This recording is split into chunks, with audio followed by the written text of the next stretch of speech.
Assalamu alaikum wa rahmatullahi wa barakatuh. We thank Allah subhanahu wa ta'ala for giving us another chance and the tawfiq to be at Masjid Al-Rasool tonight, and may Allah accept all of your prayers.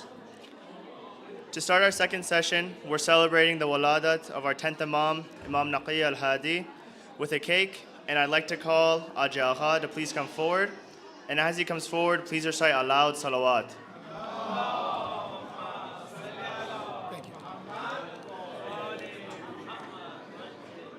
Assalamu alaikum wa rahmatullahi wa barakatuh. Bismillah ar-Rahman ar-Rahim. We keep this part inshallah short. There's 2 cake in the honor of our 10th Imam, Imam Ali al-Hadi alayhi salam. Technically anyone whose name is Ali can do this, but we have a Naqi, but I think he's not here tonight. We had a specific of our community whose name is Naqi. Let's see if we have one of the young Alis here. Is Ali Abbas here?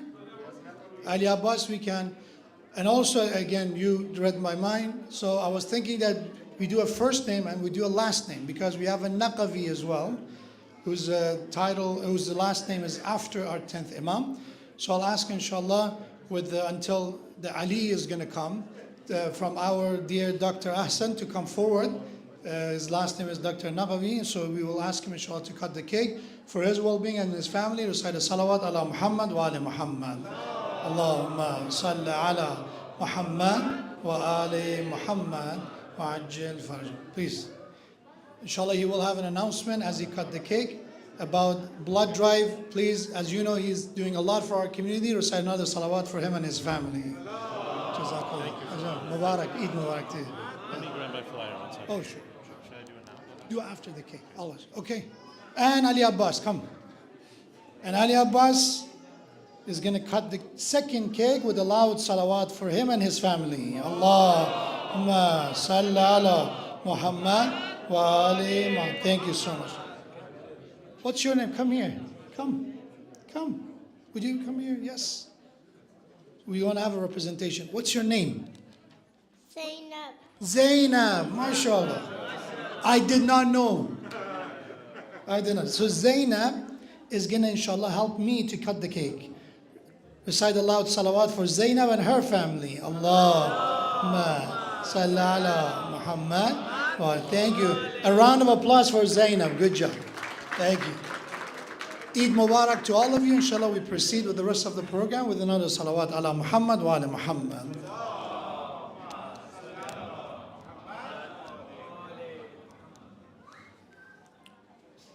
Moving forward with the articles of poetry, I'd like to call Aji Karim Bassam to present what he has prepared for us for the waladat of Imam Al-Hadi.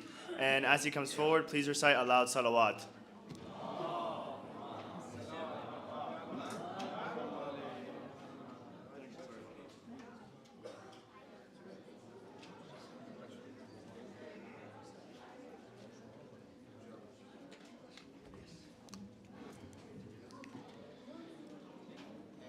بارز تبریک و تهنیت با مناسبت ولادت دهمین اختر تابناک امامت و ولایت امام علی النقی الهادی صلوات غرای ختم کنین. اللهم صل علی محمد و آل محمد. بسم الله الرحمن الرحیم. دل شده دیوانه روی فریبای نقی، شد منور قلب ما از نور سیمای نقی. بس که زیبا خلق کردن که قدرت نقش بو، دیده گیتی بود محو تماشای نقی. در درستی و صفا و پاکی و علم و عمل، کس نبیند در جان ثانی و امتای نقی. نام او باشد علی و باب او باشد جواد، زین سبب گردیده دل مجنون و شیدای نقی. جد او باشد علی و جده و فاطمه چون بود نام علی نام دلارای نقیم از صفات پاک او گویم برایت شمعه تا شوی آگاز علم و زهد و تقوای نقیم علم عالم را کلید و سر استی را محیط از گفتار خدا گفتار شیوای نقیم بود دریای حقیقت زان سبب احکام پوچ ماو شد چون قطره در قهر دریای نقی ای مهر عالم تاب هستی نقی ای معنی یکتا پرستی علی نامت ز اعلی ریشه دارد کرامت همز تو اندیشه دارد دهم از اختر دنبال داری معلا مرتبت والا تباری گلی سوسن خجل از رنگ رویت جهان مدهوش شد از عطر کویت مرامت چون مرام شاه مردان تجلی کرده در تو نور قرآن به تحت سلطنت شاه امامی بدین حق جا جلودار و امامی علوم انبیا در خیش داری ز جن و ملک تو بیش داری اران کس را که از مهر تو آریست نهایت کار او اندو باریست صلوات غرا ختم کنیم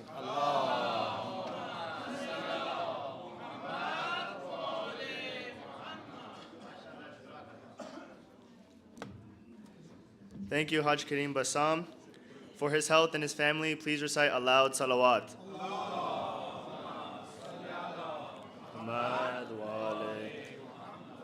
Next, I'd like to call respected Haji Malem. May you please come forward and present the poem that you have for us.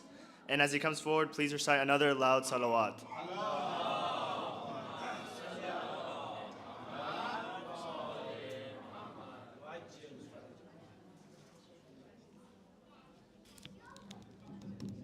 بر محمد و اهل بیت محمد صلوات.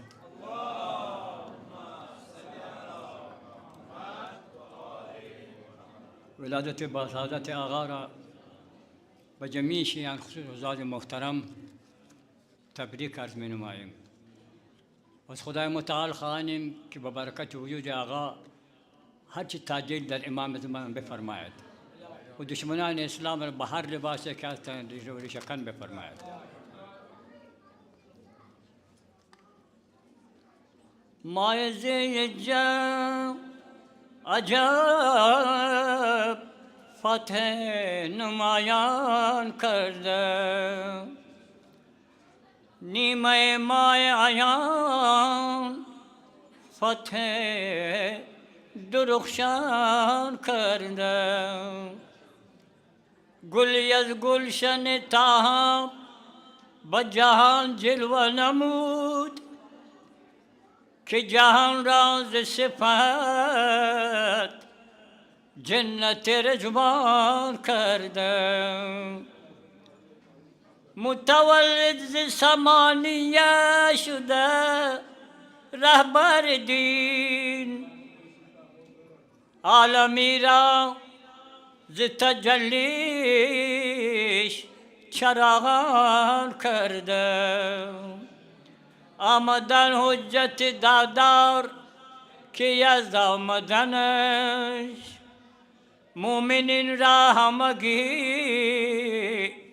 خرم و خندان کرده انک دارد ز خداوند جهان علم ندون علما را ز علومش همه حیران کرده کیست این شمع درخشنده که خلاق کریم باری او خلقتهین باری او خلقتهین عالم امکان کرده مو خورشید و کواکب همه از روز ازل کسب پیز از رخ این خسرو خوبان کرده نور چشمان جواد است بود نام علی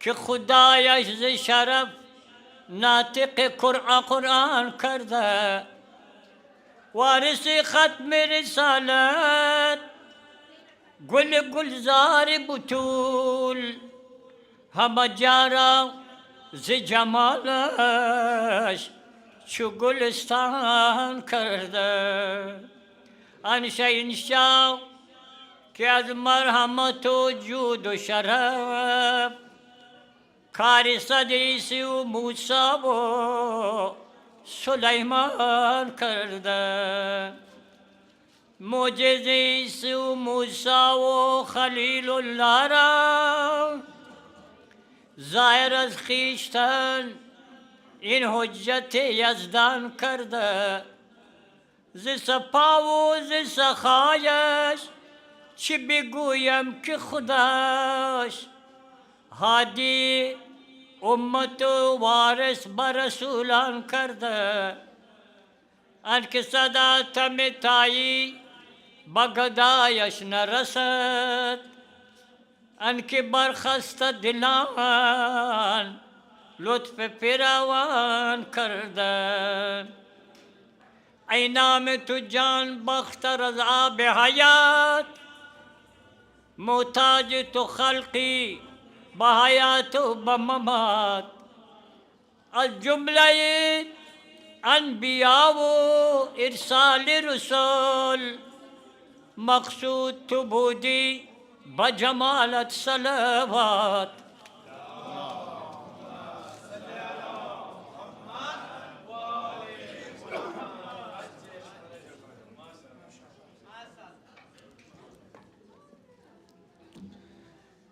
Thank you, Haji Malim, for that beautiful poem.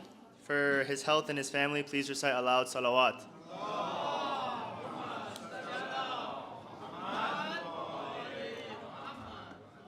Now, lastly, to end off our second session, I'd like to call Dr. Ahsan Reza to make an announcement about the blood drive.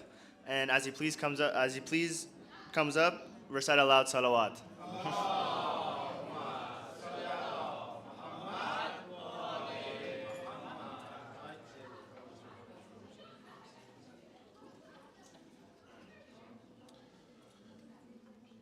Assalamu alaikum, brothers and sisters. Mubarak on this happy occasion, on more than one way, for the waladat of our imams and of course for sheikhs and the family edition. I wanted to let you know that our time of service and donation for Imam Hussein's cause of spreading his message and saving humanity is not far. And the preparations began long ago. But there'll be these flyers that will be posted, one for the women's section on the last door and one in the men's section. On this flyer is listed the dates of the 6 different blood drives in Los Angeles. And this year, alhamdulillah, there's been one more edition. The LA Jalus is now part of the Imam Hussein blood drive. So alhamdulillah, that's another edition. And the date will be on July the 13th from 7:30 to 2. The way this will work is there's a QR code at the bottom of the flyer. You can scan it. It will give you all the details about the instructions, what to prepare for the day, and ask you health questions.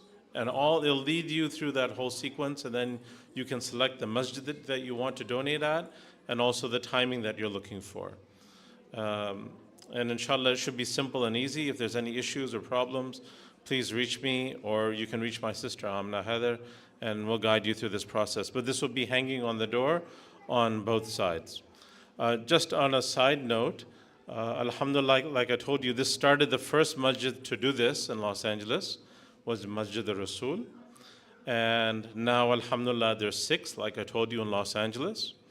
All of them from Jafri Islamic Society to Zainabia Islamic Society, Al-Hussein Community Center, the Jalus, the LA Jalus, and of course the Islamic Education of Orange County. But out of all of these, this isn't the largest community size. There's some that are larger, but Masjid Rasul community members donate the most year after year. And that's a tribute to you, this community, and the strength of the community, and the big hearts that you have, and the leadership with our Sheikh. And finally, the last thing I'll mention is this model has been so successful that it's caught attention of people nationwide, and they're requesting us to be part of organizing this nationally, so that Imam Hussein blood drive is something that is notorious in not only Los Angeles, but throughout America, inshallah. All started here with this masjid. For the health and happiness of all of this Masjid Rasul and its members, and may Allah continue to grant them more taqwa and success in every aspect of life. Salawat for your health and happiness. Allahumma salli ala Muhammad.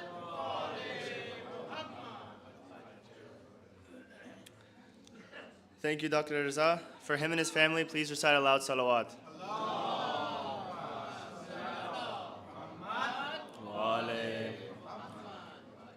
Now, starting with our third session, we have some announcements.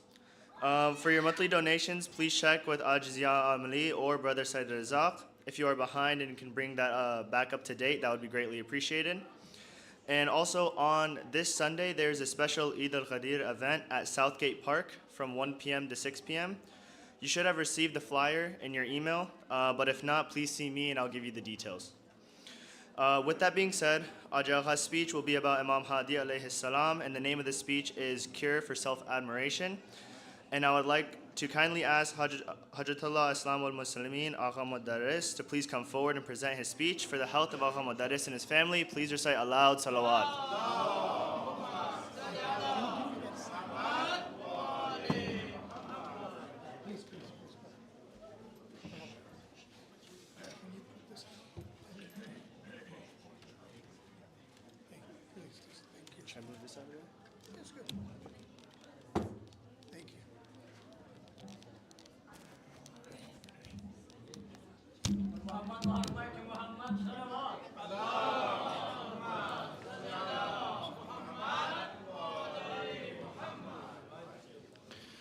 Assalamu alaikum wa rahmatullahi wa barakatuh.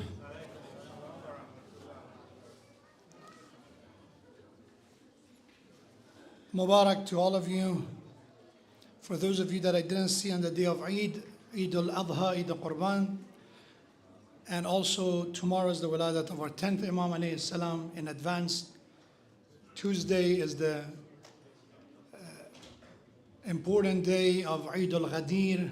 This Eid also Mubarak to all of you, to all the muhibbeen and the followers of Amir al-Mu'minin Ali alayhi salam.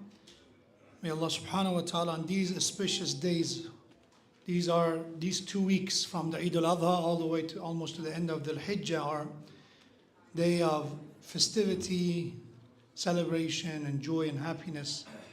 May Allah inshallah help us to be on the path of Allah, to find the true joy, the true meaning of happiness, which is being the servant of Allah subhanahu wa ta'ala in these days, to do an act of obedience and servitude in any way, in any capacity that we can. Thank you. Recite the salawat ala Muhammad wa ali Muhammad.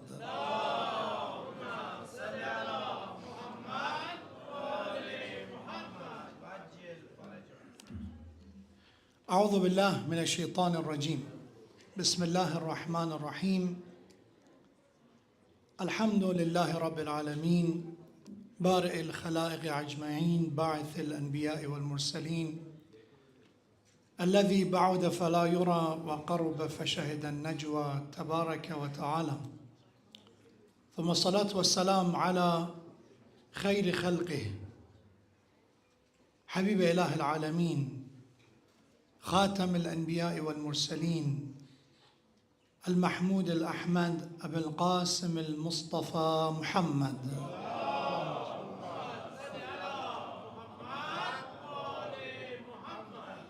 وعلى أهل بيته الطيبين الطاهرين المعصومين الهداة المهديين سيما بقية الله في السماوات والأراضين. قال الله تبارك وتعالى في القرآن الكريم: قال الذي عنده علم من الكتاب أنا آتيك به قبل أن يرتد إليك طرفك فلما رآه مستقرا عنده قال هذا من فضل ربي ليبلوني أأشكر أم أكفر ومن شكر فإنما يشكر لنفسه ومن كفر فإن ربي غني كريم. صدق الله العلي العظيم. May Allah subhanahu wa ta'ala forgive us for all of our mistakes, shortcomings, for the moments that we forgot, that we ignore His presence. May Allah forgive us for our lack of proper gratitude, which is continuous, that we cannot fulfill His shukr. And may Allah accept the very little that we offer in exchange of all His blessings. Ya man yu'til kathira bil qalil. You are the one that you offer abundantly in exchange of so little. May Allah accept it from all of us and do not take away this hope in His mercy until the last breath, until we are alive and in the day of judgment, with the salawat ala Muhammad wa ali Muhammad.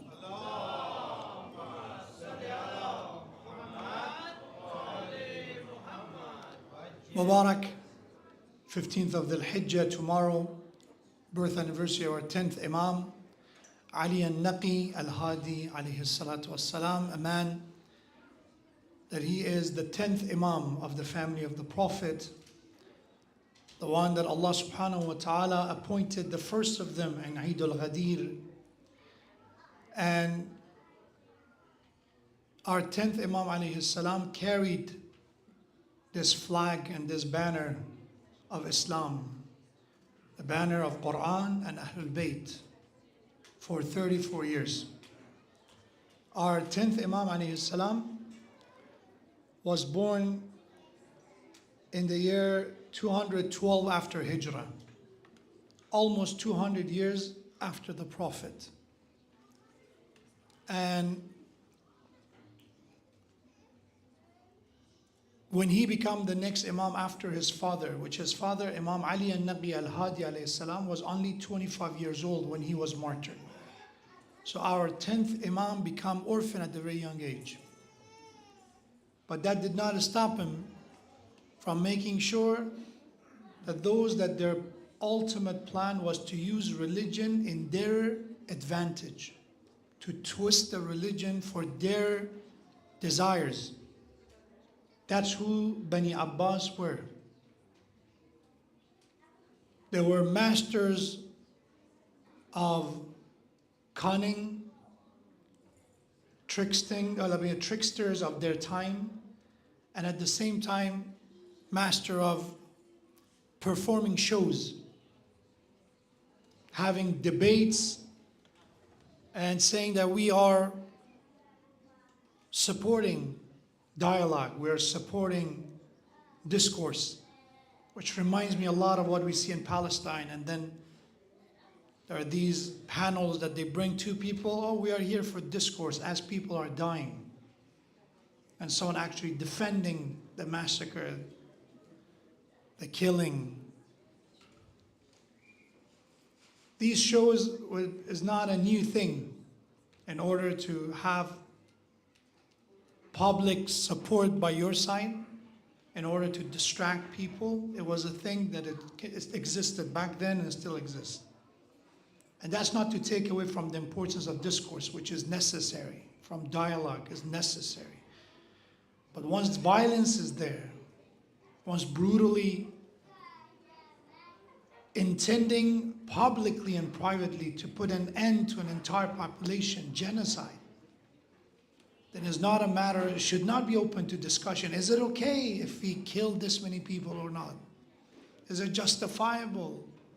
That's not a discourse anymore. That's whitewashing the crime that is happening. And our 10th Imam alayhi salam, for 34 years, he led the Muslim Ummah. Today in Jum'ah I also talked about it, so I'm not going to repeat myself. Which, if I want to say it in 2 sentences, one was, it was not an easy job because he was in an army camp, askar.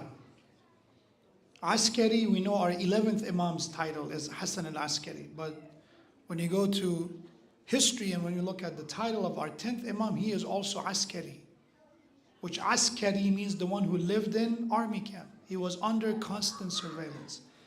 So when we go to Samira, is Askariyain, 2 Askaris. And it was so difficult to have a line of communication with the Shias that Imam had representatives.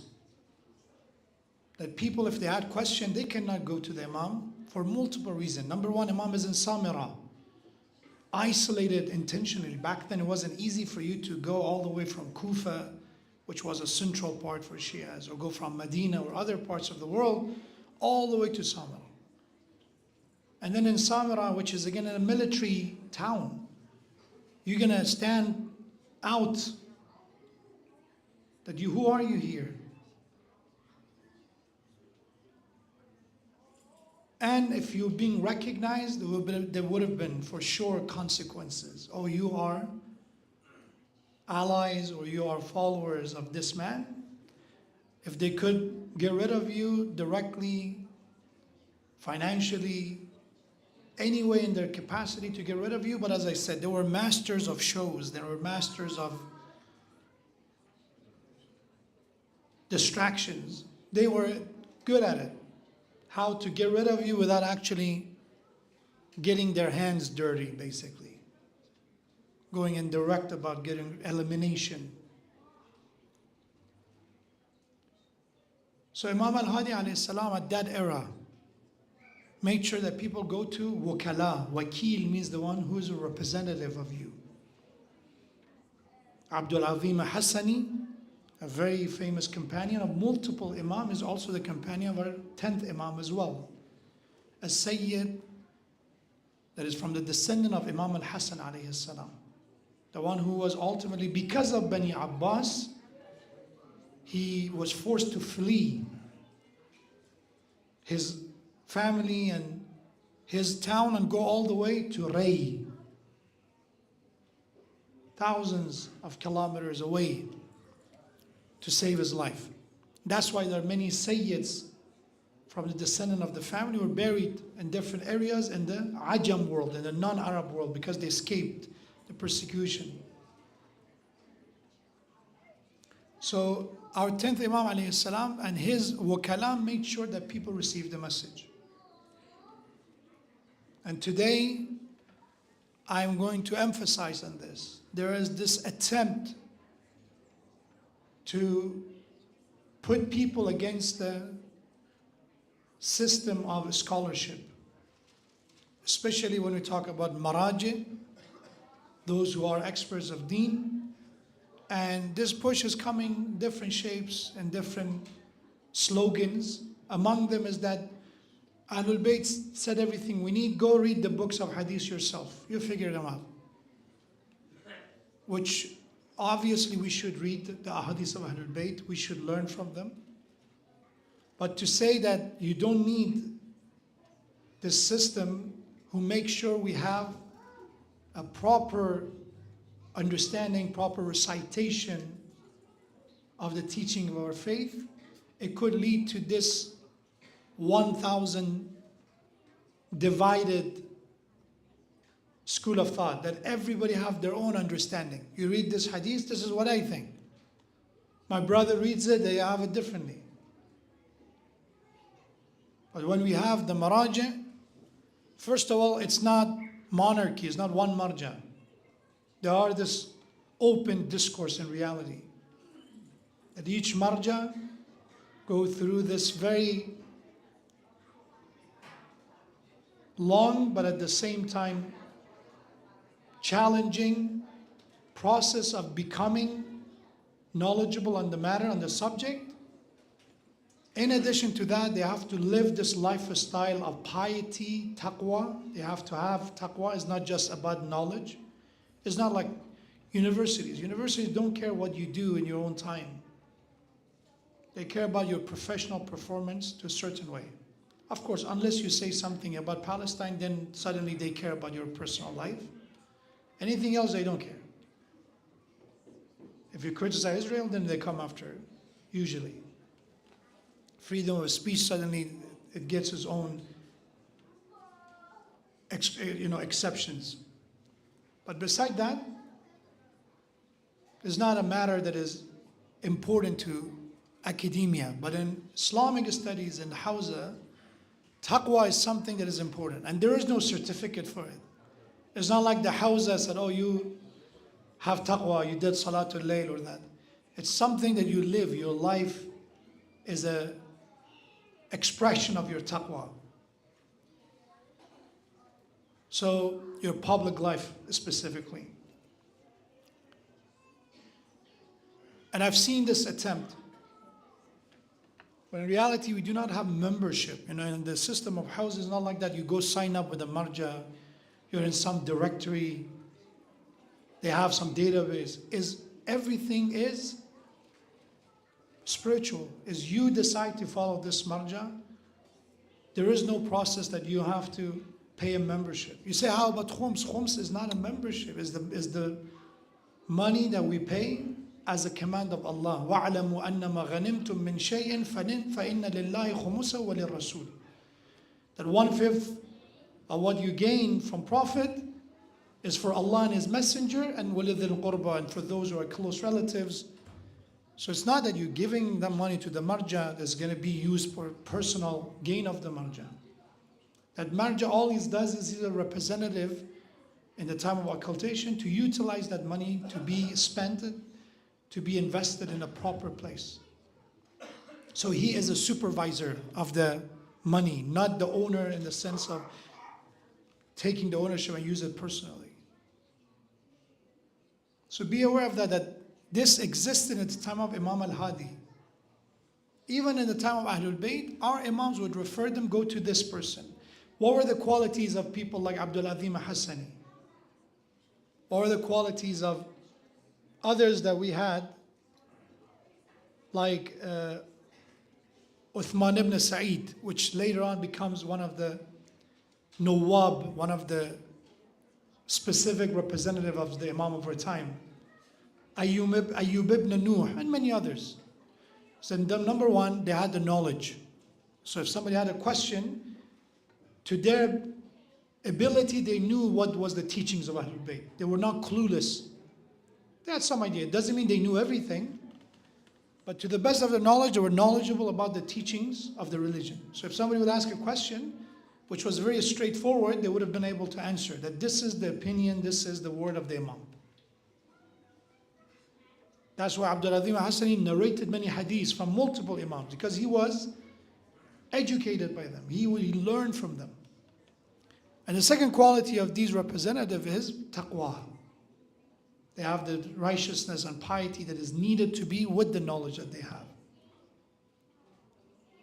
In our time, we cannot say, oh, suddenly we're going to reinvent the wheel. Suddenly I'm going to just go find it in my own way. So be aware of that, and it's a responsibility for us to get the knowledge that we need from a vetted, reliable source. Bihar al-Anwar, 110 volume. Great work of, may Allah bless his soul, Allama Majlisi. But is what? When you look at Bihar al-Anwar, it's a book of hadith and narration, but ultimately it's a compilation. It means Allama Majlisi, he collected a hadith from different sources. It's not the main source. He went and found other sources and brought them all in one place. And you say, what was the point of that? The point of that is that it was one of the best way to preserve these books. Some of them were not that known. In his time, there's no printing in a point that, okay, we have many, many copies of this hadith book out there right now, or a PDF version of that is easily available and you can really quick look up a keyword. Is none of that. Many of these are few existing of that book, and many of them were written, copied. So one person sat and wrote them again. And there are always these shift of power, one dynasty coming, destroying, and of course one of the first places that gets damaged when there's a war is going to be when it comes to sources of knowledge. Libraries, the schools are the one that usually they are defenseless and they're getting attacked. Mob attack them, different opposition attack them. So he preserved them. But doesn't mean 110 volume of Bihar al-Anwar, which translate as Bihar is the plural of Bahar, which means sea. So Bihar is seas. Anwar is a plural of Nur, light. So the seas of lights, which again is a beautiful naming, but doesn't mean every hadith in Bihar al-Anwar is reliable. The answer is no. There are hadiths that they said, قال الصادق, قال Imam Ali, in Bihar al-Anwar, which all the ulama, or majority of the ulama say this hadith is not reliable, is weak. You cannot base your faith on this hadith. The chain of narrators is problematic. The source that this hadith comes from is problematic. The message, the content is problematic. Oh, I have a Bihar al-Anwar in my phone, so I don't need it, I figured it out. And I mentioned this, seekers are finders. If you want to find someone to preach what you like, for sure you will find it, especially nowadays. Especially nowadays more than ever. We have people, all you need is a camera. You don't even need a camera, you need a phone at this point. You need an internet connection, and then you put your thoughts out there. And people, if you're looking for something, the keyword or the phrase that you search is going to show you what you're searching for. If you put, for example, flat earth, proof that the earth is flat. Again, I'm not believing in it, but I'm pretty sure somebody can cut this and say, okay, this sheikh also believes that the earth is flat. You can find articles, you can find videos, you can find podcasts. There are so many things out there. And religion is no exception. If you want some bizarre understanding of faith, for example, that what is Islam about? Is about just loving God. And then they use some hadith, right? هل الدين إلا الحب? Is the religion anything but love? And it's a hadith actually. So you see, I've been telling you these sheikhs are saying their own thing. They try to make it complicated. Religion is all love. So you can find anyone who preach what you like them to preach, especially nowadays. So be aware of that, oh, I find this hadith. There are a vetting process. There's a knowledge called ilm al-hadith, ilm al-rijal, associated with it. You have two choices. Number one, go bismillah, become an expert, study. Not one article, not one lecture, not something. Actually extensively become an expert. The same way you do not become a doctor by reading mayoclinic.com. I hope you don't think you become a doctor by that. The same way you don't become suddenly an electrical engineer because you watch 2 videos on YouTube about how to fix something that is not working in the house. I hope you're not risking your life. The same way that because I read 2 articles, suddenly I don't become an expert of hadith. Especially when there are contradiction among some of the hadiths. There are tawad, as we say, that needs its own principles of extrapolation. So one is that become an expert yourself. And that's always encouraged. You become an expert. Now you educated yourself first, then you can share that knowledge with others. Or the second one is I don't have the time or I have a different career. I'm going to listen to those who actually are experts. Not to take their word blindly. You can ask questions. You can ask for their reasoning behind it, but ultimately you have to stick with the alim, with the one who has the knowledge of it. And Imam Al-Hadi made sure the system of wikala exists. And it's also preparation for the end of time, for asr of ghaiba of the Imam, occultation of the Imam. Because people don't have access to the Imam directly, we need some line. So we see from the time of Imam Al-Baqir and Imam Al-Sadiq, from that's the era, that Imams are preparing for the occultation era. They start having wakil, they start having representative. And they're getting more and more and more because people's access to the Imam become less and less and less.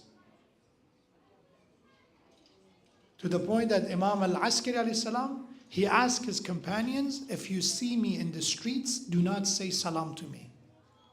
Because if they see you say salam to me, they're going to come after you. You put your life and the life of your family in danger. How tough it is for Imam to ask his Shia not to even say salam. But that's what a job an Imam is. Until the Imam of our time, we have Nawab Arba'a, that is a short occultation that is still, Imam establishes this link, that these are the exclusive one who has the right to be. But after that, because in the long term, this could be a point of we can say abuse, because if you have a specific representative, then from a time comes that everybody said, I am that specific representative. I have the exclusive right to be the wakil of the Imam. We see that after the Ghaibat al-Sughra, the short occultation, when it comes to the long occultation, Kubra, then that system is not there anymore. It's not exclusive, rather it's criteria. Look for scholars who have taqwa, not the one who use the religion as a business, not the one who serves the tyrants. Taqwa and knowledge. And there are ways that you can get there. What was the topic tonight? Though again, I went off because I wanted to have some historical context to the life of our 10th Imam, to see how difficult it was for the message of the Imam alayhi salam to be preserved. Because I believe sometimes we do not appreciate, I'm referring to someone like that who think, or used to think at least, that it is, it's a hadith, it's nice, it's some moral lessons and that's it.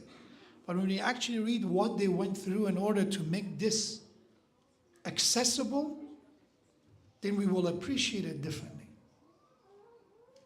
It's like when you look at someone who doesn't know their mom's been cooking hard, working hard at the kitchen to cook this.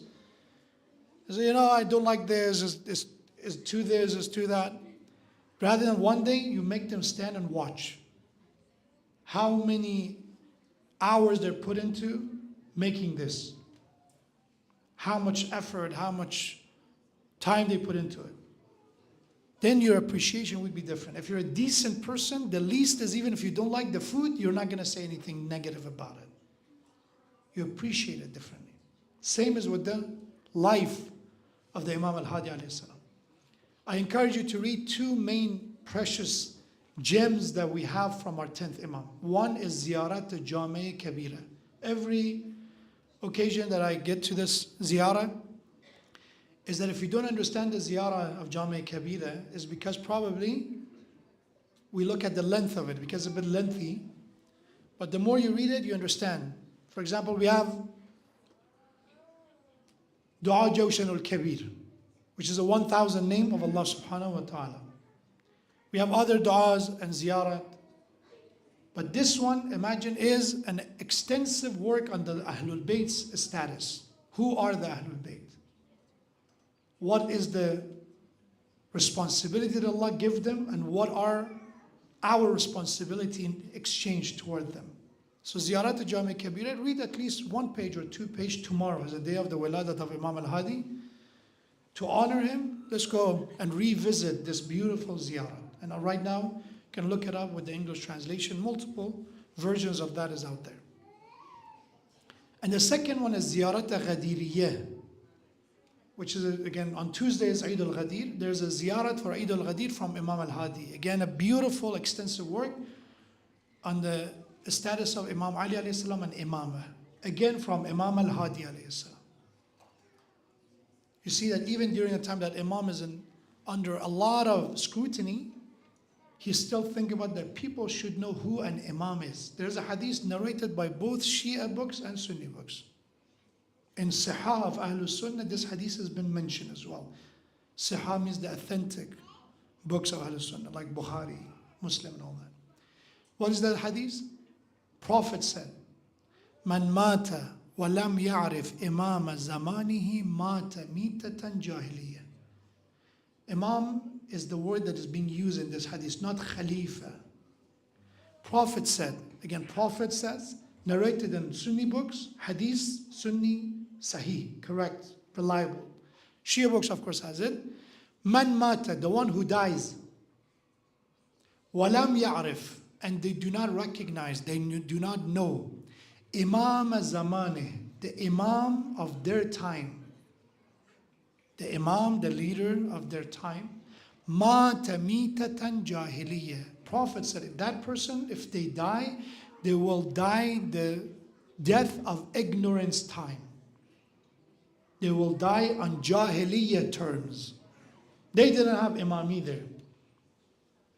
And a valid question many of our scholars ask is, who is your Imam today? Those who said that, okay, we had Khulafa, we had these leaders, who is your Imam? And some of the answers I've heard from people who defend it is interesting. That's the short word I would say. They would name a person who's a local Imam Jama'at of a certain area, so he is my Imam. Mata mitatan jahiliya. And Imam Al-Hadi is making sure we know who that Imam is with the Ziyarat Ghadiriyya and Ziyarat Jami' Kabira. Salawat ala Muhammad wa ala Muhammad.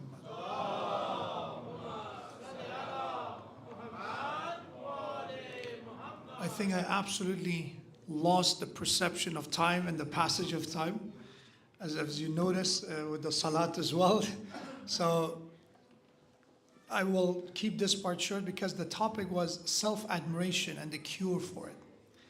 The Islamic term for that is al-ujb. Ujb. Ta'ajjub is to be surprised. It has the same root linguistically. Ujb is one of the, I would say, maybe closest translation to it is self-admiration. For somebody to admire their accomplishments, admire their knowledge, their look, their blessings, to a level that is disassociated from Allah, meaning I have these because I deserve it. That's ujb, self-admiration. Another family of this disease is takabbur, which is arrogance. What's the difference?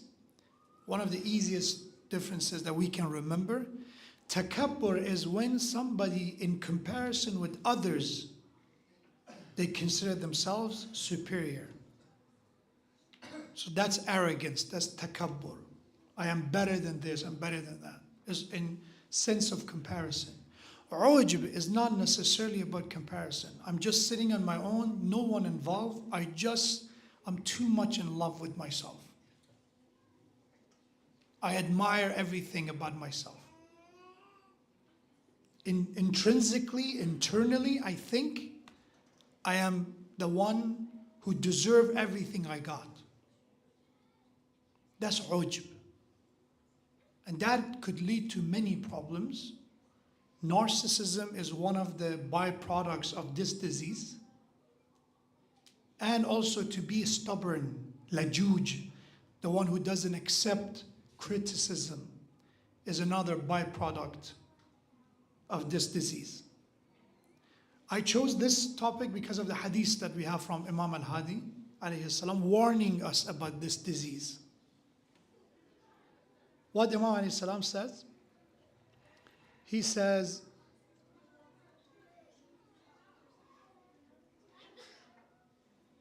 Al-ujbu sarifun an talab al-ilm. Self-admiration is one of the greatest obstacles in the path of seeking knowledge. The one who stops people from actually saying, you know what, I need to learn more. I need to educate myself on this more. Stops people from saying, I do not know. Actually, I don't have knowledge on this matter. Is ujb, is this self-admiration. Because to them, is nothing out there that is out of the limits of their knowledge. So self-admiration stops man from seeking knowledge. دَاعٍ إِلَى الْغَمْطِ وَالْجَهْلِ. Instead of, stops you from seeking knowledge, it pushes you towards something else. It pushes you toward lowliness, not loneliness, lowliness. Meaning that it pushes you toward to say, okay, it's too low even for you, for some people. And jahl, ignorance.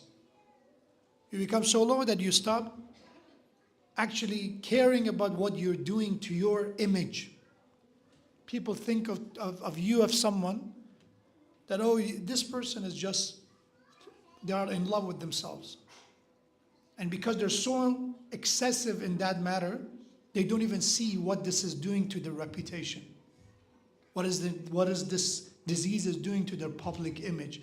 Our public image should matter to the point that we do something that is going to damage that public image that is not a command of Allah. Sometimes we don't care about public image because it's from Allah. I fast, even people said it doesn't look good. I pray, even if people said it seemed this, because that's a command of Allah. But beside those, it's important to maintain our honor.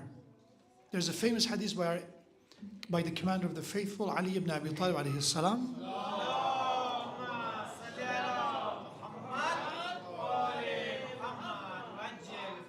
You've heard this hadith before from me, because one of those hadiths, I always think of it. It's personally, I think it's very important for me and everyone, of course. Is that Imam said, stay away from positions and locations can lead accusation against you. Tariku mawadi'a tuhma. Mawdhi means there are moments that you are putting yourself in a very vulnerable position. You go there, you know that people are going to accuse you of something. And I always give this example. If you want to get a cup of water or a bottle of water, do not go to a liquor store. It's not haram to get water, but to go there, and if somebody here or there sees you, can open the door of tuhma, accusation. So it's better to quit these kind of things. Is it wajib? No, it's not an obligation, but it's a piece of wisdom. It could make life easier. Is 11 p.m. at night, some random phone call come for you? Suddenly your wife, your husband is just kind of weird about it. I'm not saying to encourage suspicion, but this is weird. It's too late at night. Why are you putting yourself in this position? If it's a workplace, if it's something, you can easily explain yourself. Oh, it was just something. It was a friend. It was something. Rather than say, you trust me or you don't trust me.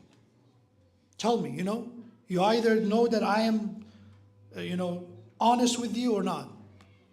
We sometimes put ourselves in that pickle for no reason to prove something. So Imam alayhi salam said self-admiration lead to these issues, to lowliness and to jahl and ignorance. And one way to avoid cure for self-admiration is one thing, if I want to, because again I need to finish, is to remember that if I remember that everything is from Allah, not from me, it will not lead me to think that I deserve this. Knowing that everything is from Allah. The ayah I recited from the Quran, so again, we always have, inshallah, the light of Quran and enlightening our path as well. This is from Surah An-Naml, the ant, story of Sulaiman and the ant in this surah. In verse 40, so those of you who know the story of Sulaiman, alayhi salam, we have that this bird went to this kingdom, which the queen of Sheba was in charge. It came back, and Sulaiman alayhi salam invited her to come, invited her to accept the path of Allah and believe in God. And in order to make a point, when she was on her way to get to Sulaiman alayhi salam, Sulaiman asked his people and people around them, who can transfer the throne of Bilqis or Queen of Sheba to here at the shortest amount of time, as soon as possible. So if we have the jinn, was a Shia of Sulaiman, follower of Sulaiman, he offered something. But then eventually a man of knowledge. Allah doesn't mention his name, but he was a human. So even a human that has more power because of the taqwa, because of the knowledge that they have, that is more than a jinn, obviously. Because jinns even follow the prophets of man. And it's been said that his name was Asif Barkhia. But regardless, Quran focuses on the story, not the names here. قال الذي عنده علم من الكتاب, the one who had the knowledge of the book. This man was not a prophet, but he had the taqwa and the knowledge. Not, of course, information knowledge, a God-given knowledge, the divine knowledge. أنا آتيك به قبل أن يرتد إليك طرفك. He said, I will bring it to you, this throne, in the twinkling of an eye. I think the case of jinn, he said, before you stand up from your seat, I will do it. But I can look it up later on. But it basically took a longer. So he said, I even do it in shorter, faster, twinkling of an eye, blink of an eye, to another word. فَلَمَّا رَآهُ مُسْتَقِرًّا. So meaning that Ibrahim told him, give him the permission. So when he saw it set near him, he saw the throne transferred. قَالَ هَذَا مِنْ فَضْلِ رَبِّي. Sulaiman alayhi salam said, this is by the grace of my Lord. The reason I have this power, the reason I have these people serving, listening to me, and all this is from Allah, from my Lord, grace of my Lord. لِيَبْلُوَنِي أَأَشْكُرْ أَمْ أَكْفُرْ. To test me if I will give thanks or I will be ungrateful. This is a test for me. This is not a moment to say, you know what? This is to show all the kuffar and non-believers that look at the power of Sulaiman. This is, because Sulaiman deserved this. He said this is from Allah's grace to test Sulaiman. That even this still is a test. وَمَنْ شَكَرَ فَإِنَّمَا يَشْكُرُ لِنَفْسِهِ. And then you also even elaborate. This isn't even at such a moment, which is, imagine, is a very visually powerful scene. Everyone around court of Sulaiman watching, they see this miraculous series of events taking place. And after all of that, he said, this is from my Lord, and let me give you a khutbah, another lecture, even in such a good moment. People say, in a wedding is not a place for a short speech. In that place, actually, Sulaiman uses this time, even a time which is about exchange, one of the greatest visual performances. Sulaiman uses it to advise people. Then Sulaiman continues that, and whoever is ungrateful should know, first he said, only for his own sake, the one who is grateful, the one who is thankful, he is or she is the beneficiary of that thank. لِنَفْسِهِ. If you're grateful, you do it for your own sake. Meaning Allah doesn't need it. Even that gratitude is going to benefit you. وَمَنْ كَفَرَ. And the one who's ungrateful, the one who ignores that this is from blessing, the one who rejects that all of this is from Allah, فَإِنَّ رَبِّي غَنِيٌّ كَرِيمٌ. Remember that my Lord is indeed all sufficient and all generous. So this is one of the greatest cure for self-admiration. Remembering that everything we have is from Allah. Nothing is from us. You think that you have all this knowledge? Or just look at out there. Famous actors with a lot of accomplishment, Parkinson's disease. With all the beauty, with all the glamour and fame. If we think that we are in charge of everything. They have to go through training to be able to hold the spoon. I'm not trying to offend them or look down on them. I'm saying this is how uncertain life is. We take everything for granted. Oh, I went to school, I graduated. Okay, it could be easily one simple thing that all you remember suddenly is going to wash away, disappear. Alzheimer's disease. My strength, I don't like to say, but One of the symbols of strength, human strength, is Mr. Olympia. Those who are in bodybuilding, they know this is a competition. Ronnie Coleman is one of the symbols that I remember seeing his photo of being used in banners in Afghanistan, in Iran, in bodybuilding clubs. He was an icon. And when you look at right now that strength, sometimes you have a hard time to walk on the stage. That everything is not as permanent, as long-lasting we think it is. Everything is from Allah. And how we know it's from Allah? كُلُّ مَنْ عَلَيْهَا فَانٍ. Everything perishes. إِلَّا وَجْهُ رَبِّكَ ذُو الْجَلَالِ وَالْإِكْرَامِ. The one who is constant, the one who doesn't go through change, is Allah, the one who's truly deserving of all the glory and all the might. May Allah, by the honor of Imam Hadi alayhi salam, help us to recognize this disease of ujb, this disease of self-admiration at the earliest stages, before it start rooting in our soul, before it start corrupting our soul, that God forbid lead us to become ungrateful.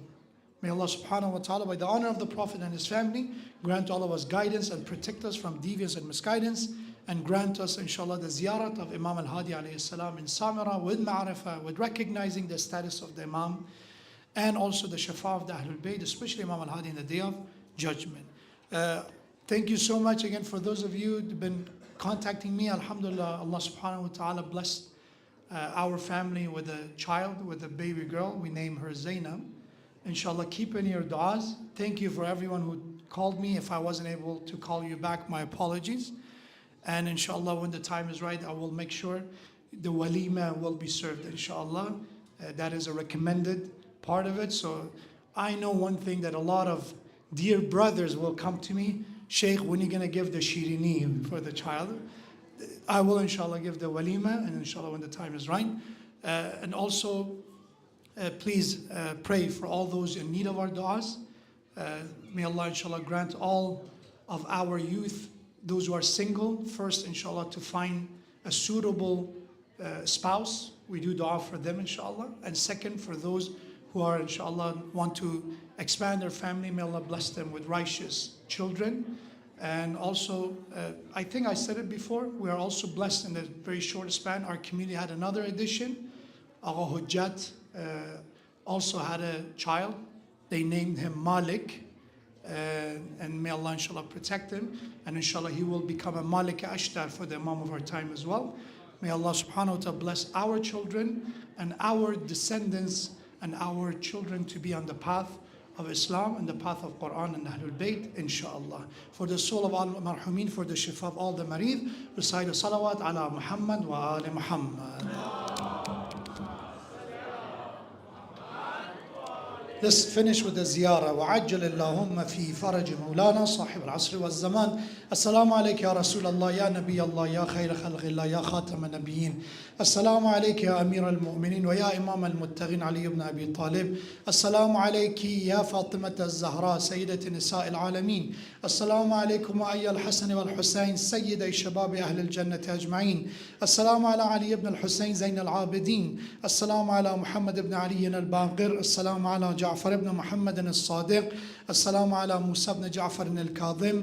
السلام على علي بن موسى الرضا. السلام على محمد بن علي التقي الجواد. السلام عليك يا علي بن محمد الهادي النقي. السلام عليك يا حسن بن علي العسكري الزكي. السلام عليك يا صاحب الزمان يا خليفة الرحمن يا إمام الإنس والجان. عجل الله تعالى فرجك وسهل الله تعالى مخرجك وظهورك. السلام عليكم يا أهل بيت النبوة ورحمة الله وبركاته. أعوذ بالله من الشيطان الرجيم. بسم الله الرحمن الرحيم.